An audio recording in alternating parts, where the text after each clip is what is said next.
Once upon a noontime dreary, while I rested, weak and weary, half the day was done, and hunger pains had won me o'er. In a truck I sat while eating, with my stomach still entreating me to eat my fill, depleting all the food I had in store. I'd best save something yet, I thought, and not eat all I have in store, for later I may hunger more.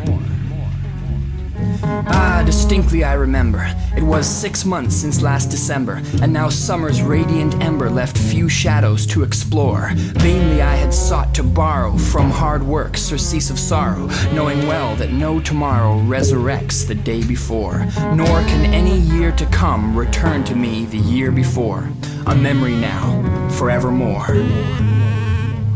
Then this silken, sad, uncertain sound closed round me like a curtain. It thrilled me, filled me with an angst I'd felt 1,000 times before, so that now, to still the beating of my heart, I sat repeating, "'Tis some insect bent on eating of my blood, and nothing more, some small starving insect, merely one of countless thousands more." And at that, I shut the door.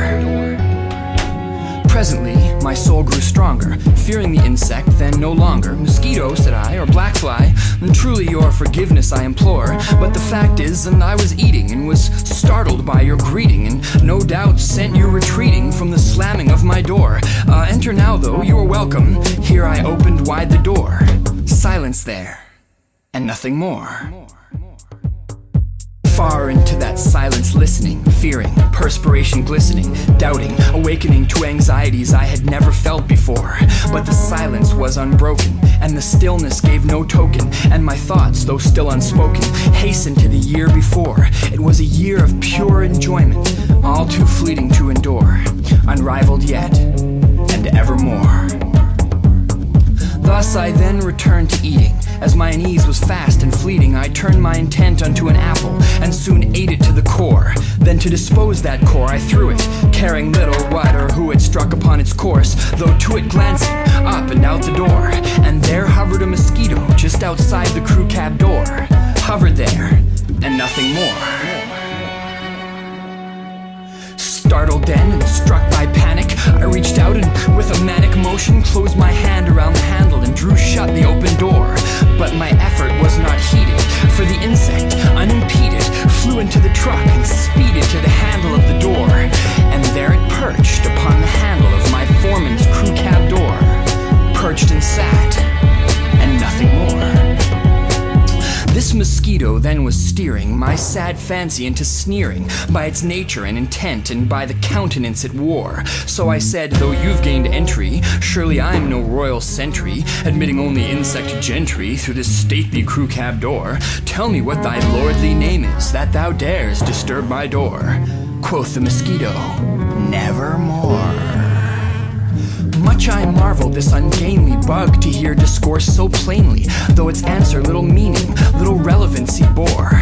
For we cannot help agreeing that no living human being ever yet was blessed with seeing on the handle of a door, bug or beast upon the handle of his foreman's crew cab door, with such a name as Nevermore.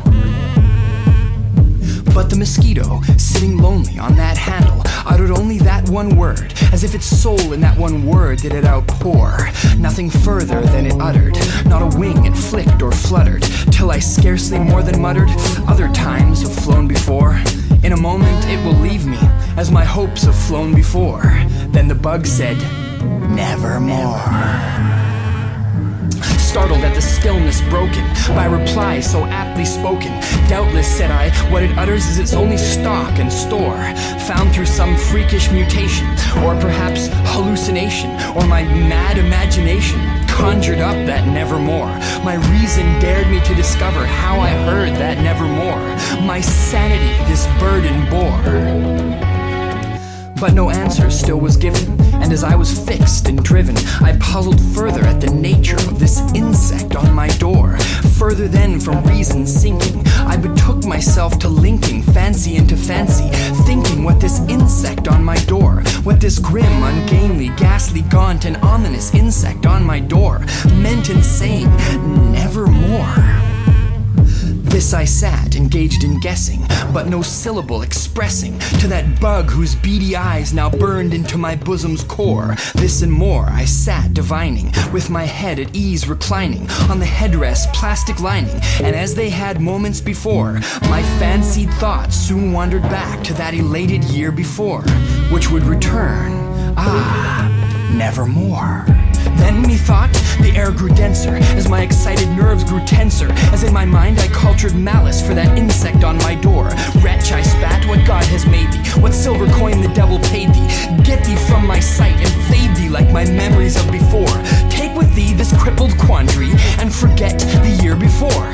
Quoth the mosquito, nevermore.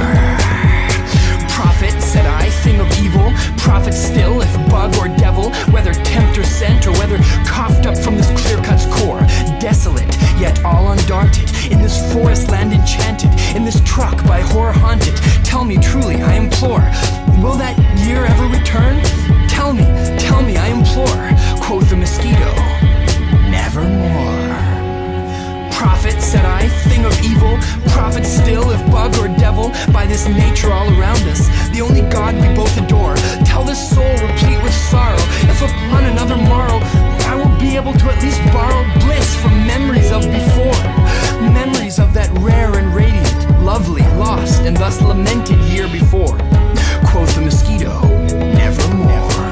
Be that word our sign of parting, bug or fiend, I shrieked out starting. Get thee back into the wreckage of this tortured clear-cut's core. Leave no red welt as a token of the lie thy soul has spoken. Leave my loneliness unbroken. Quit the handle of my door. Take thy proboscis from out my heart, and take thy form from off my door. Quoth the mosquito, nevermore.